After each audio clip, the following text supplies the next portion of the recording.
Well, we are learning brand new details about the gunman who tried to assassinate former President Donald Trump, including something that had him flagged. There were people who were having everyone go through Secret Service security, and there was one thing about the gunman that we now know had Secret Service say, we're going to keep an eye on him.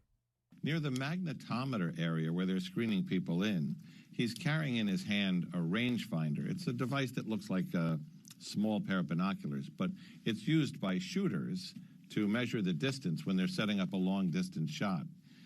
Because he didn't have a weapon, that would not have prevented him to go through security, but they did flag, what does he have this in his hand for? At that point, they told people, keep an eye on this guy, but then he leaves the secure area, the staging area, and he doesn't turn up again for some time until the crowd says there's a guy crawling up the roof, and it appears he has a rifle. There is an eerie moment in here where he's taking the rangefinder and he's looking through it at the counter sniper positions, and one of the counter sniper positions is looking at him through the scope. At this point, there's not a gun in the picture, as I understand it, but they're saying he's looking at us, looking at him. Then when people alert the police and they try to come up the ladder to get him, and he confronts them with the AR-15 gun, they dive for cover, and then a moment later he opens fire. But a lot of this sounds very spread out. The end of it happens very quickly. Yeah, that's Oh my gosh. interesting too, because when you're laying it all out, it does seem like there's time, but it happened like that. Is there time though? They had this. What's concerning is they flagged him. Mm-hmm. So what happened? They didn't follow him. Like he left that area. Yeah, but he left was the area. flagged. They should be on him, like anything. And then you just said that he obviously had enough time where the other snipers were seeing him look at him. He was staring at them. So if he was already flagged, the other sniper should have. I don't know. To me, it's concerning. And I get it. Yeah. It's not there. There's a lot of things going on. But to me, there was a big time failure in security because of that stuff. The fact that he was flagged, that right away should have had somebody on him the entire time. And it's also, we always say you shouldn't just assume or make assumptions, but of all the things that this person is walking through security with, one, the rangefinder, or not rangefinder, but for the gun. To me, it's like, okay, if he had anything else, you'd say, oh, well, but he doesn't have a gun. It's okay. Maybe he forgot it was in his pocket, whatever. No, I mean, that's a very specific tool used. And then now we know he was using it. Well, I would think that sometimes people might use that as like a binocular device, too, just to see. So that would be his excuse, right? It could be, I guess. But I mean, do you just... What you mean? You think that he could have easily said, "Well, it's just so that I can, see what's going on stage." But if they flagged him, what happened? Why? I don't care where he went. Yeah, he could have left the whole. Someone didn't do their job. Someone stopped watching him, and aren't they all connected? So if this, so I don't know the timing of it, but if the Secret Service saw him looking at them right away, couldn't have been like, "This guy's looking at us. We got to get him." Yeah, that's so eerie to hear. I would think if they're making eye contact with him at this point, that's extremely suspect behavior. Yeah. Like if he truly has this rangefinder to get a better view of the president, then why is he looking at the counter snipers? Yeah. So at that point, it's like, okay, one of you is going to have an eye on him at all times. And then as soon as he pulls out a gun, you take him out. Yeah. So then Tim, what was obviously, according to this audio, is the gun that he had, the bad guy, the shooter. The gunman, yep. He must have already had the gun planted inside. Somewhere inside. Or went to go get it, although he would have had to leave the security area to go back through. Yeah. And they're supposed to. And I know they said that former presidents have less security but when they're doing these things, not only are they supposed to secure all these different locations when they do their sweep, they're supposed to look at any possibilities, but they're also supposed to be sweeping for any potential bombs or guns left. So how did they not find this? The gun that he used isn't a little tiny small handgun. No. It was a pretty big gun. It's like, how did you not? It was an AR-15. Yeah, I mean, I thought they had this technology to detect that stuff. And also I heard that if the president if you were the president, they would have drones in the air as well, detecting and looking at all aspects. They have drones that you can't even see. They're way up that are looking at everything at this point, too. If they had a drone, they would have seen this guy on the roof as well. Not to mention, he was flagged, and not to mention, all these other people were pointing him out. That is not good. No, it's not. And the only, one of the things that I think is important to keep in mind as this investigation is going on is that, by the way, that was CNN's John Miller who was talking about the new details we're finding out, is that, again,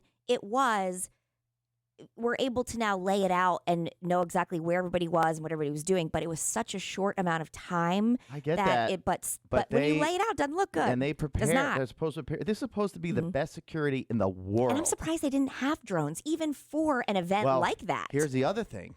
This is kind of scary, too. This is what the world's coming to. Thanks, Squid. Is that your fault? I feel like, we had drones, I think, at the city meet. You know what I mean? Like, Yes. we've got drones everywhere. It's interesting to me that we didn't, and that was for swimming, but that we don't have drones at an event like this. You'd think they'd want it. This is the scary part. They have to also counteract drones because drones can be flown in as weapons. As weapons. As a weapon, or Sure. a weapon could be on it. Yeah. And you see like this robotic dog that we have now that can just walk down the street and start shooting. Oh, and yeah. the Elon Musk's robots that are going to be coming out that will, the robot looks great because it's doing your laundry, taking the dog out and everything else. Well, Sure. it can also be used to, it's scary to think of. When they're turned against you. Yeah, you got to so you have to, one, they didn't have drones to see what was going on and to counteract. And two, did we even have something if a drone was to be flown in because we didn't have the drones up? I don't know. I don't know. Doesn't look good for the best security in the world. No, and that was, and just again, as another side note, the chief, or the chief of the Secret Service, Cheadle, is Kimberly Cheadle, I don't know. saying that this is absolutely 100% unacceptable. Absolutely 100% unacceptable. has to. I mean, you She's can't gonna be under deny a lot that of at this pressure. point. Yeah, said she's not stepping down, but that it is absolutely unacceptable, and that they're going to do everything they can to make sure going forward it doesn't ever happen again. And maybe this is I hate to say it because he didn't get killed, but somebody lost their life, so that's not good. Yes. But I mean, it could have been a lot worse because, like the Las Vegas shooter that was on top of the roof that was shooting at everybody. I mean, this guy literally could have just started shooting at everybody, including the president, including regular citizens up there. So this was a big security problem. The only thing I got to give credit for the Secret Service, I did like the way they responded once the shot went off. If you really look of how fast it was less than 1.5 seconds when I counted the very first initial tackle. It was very fast. Well, and interesting that you just said, the things that could have been if the gunman had not been killed. They also, one of the other details we're learning, what was found after he died. The search of the car, 2 remote-controlled IEDs, remote-controlled bombs in the car. Oh, my gosh. The remote control for those devices found on his person on the roof, according to sources. 3 fully loaded magazines with nearly 100 rounds, a bulletproof vest. So it raises the question, did he expect to escape from this? And if so, what was all that intended for? What was to happen next? Questions that are still open in the minds of these investigators. Scary. So what was the remote control? What is it? An AED? What's that? I think Is it's it an just- explosive? Yeah, it's just yeah. I don't know what kind of explosive. Yeah, But- I thought an AED was like an anti-explosive device. Oh. So like something that they would use to take that out. You know what I'm saying? That was found in It's his just car? remote control. I think it's just clearly like a bomb that he has probably a No, set of no. wheels on, remote control. Matt's saying that it was for so and this guy's making a point saying he was expecting to try to get away. I'm wondering if are you saying, Matt, that basically this thing was in case the United States, the Secret Service used some kind of shooting device to jam that thing up? I don't know. Possibly. Just as saying detonators for the explosives that were in his car. Those detonators were on his body, which we heard. 3 fully loaded magazines of nearly 100 rounds and a bulletproof vest. So, They didn't detect the bulletproof vest either? well, this was all found, well after he had been killed. So these are things that they're now discovering about the gunman. I mean, they didn't have any idea that, what was it, a van? His van was parked, however far away from the security area. They didn't know that was there at the time. All right, I just got a text. yeah. It's IED. Was he saying IED or I think AED? it's IED. Improvised explosive device. Let's hear it one more time.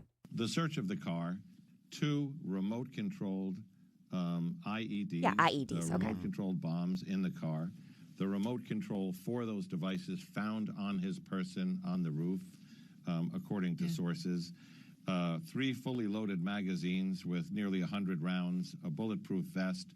So it raises the question, did he expect to escape from this? And if so, what was all that intended for? What was to happen next? Questions that are still open in the minds of these investigators. And do we know if anybody else was involved in the planning, the setup, the help? Because I can see, because I started, I never say this in airports, but you know how I am. I start noticing different things, and I try to always figure out how I would, if I was a bad dude, to get a weapon or to get a device past the security of an airport. I always think this way. Yes, to an extent. Okay. Yes, to I an always extent. do. And one point there was a time where I said, the biggest thing to me is I notice at the metal detectors is like when a vendor goes through it. He might have kegs. He has metal.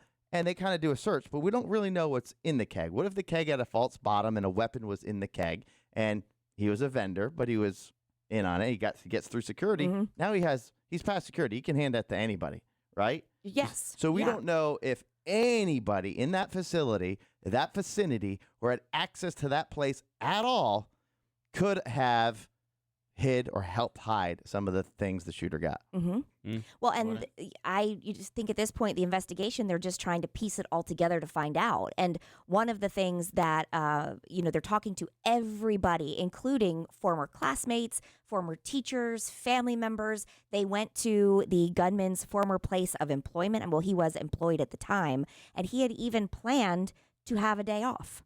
They know that he went to his employer at the nursing home where he works as a dietary specialist before this and said, I need Saturday off. I have something important to do. But he told his coworkers, I'll see you on Sunday. So he changed his days off, presumably for this.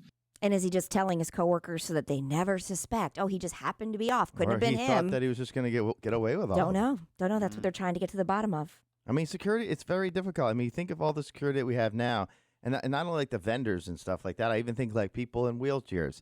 Unfortunately, Sure, I mean, yeah. you could literally, it's a metal outfit. You could, if it was really done right and you wanted to do something, obviously they could custom make a wheelchair with a secret compartment, anything. And I just think it's very difficult. But in this particular case, it does seem like there was a lot of red flags. In hindsight. Am I wrong or In no? Been an hindsight. inside job. But it could have been. All jokes aside. But Yeah. it seems, though, it's easy to say when we're now being able to piece these things together. At the time, I don't know. When you Let's have see. people screaming that somebody's on the roof, And if- the fact that roof wasn't secure is a fault on That that is security. alarming. And the But that's- fact that the snipers saw him with the rangefinder and let him get shots off is mind-blowing. Mm-hmm. I agree with that. And the other thing is, we also don't know how many times attempts like this happen and are stopped. And are stopped. Yeah. So them missing one of these things might be common, but then there's fail safes in place to where you're going to get it on the second term. Or this might just be the perfect storm of all of these things slid through the cracks in the same time, whereas I don't want to say it's every time there's an outdoor speaking appearance by a president, but it could be. Well, We just I don't think know it. that- You just don't know. Matt, I think you're absolutely right on that. The other thing, as I was thinking, besides that, how many times it was stopped, Yeah. how many times it was just prevented, and the Secret Service doesn't even know. Exactly. Because if they have it blocked off, and it's kind of like theft at a store. You try to prevent it from happening in the first place, right?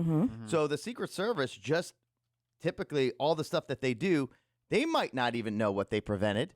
And what Matt said is they probably have stopped a lot of stuff too that maybe never have been released to cause a panic and alarm throughout the country. Yeah, absolutely. Well, and we'll keep bringing you the details as they emerge. I mean, it's just a very interesting, very scary thing that former President Trump has gone through, and everybody around him had gone through as well.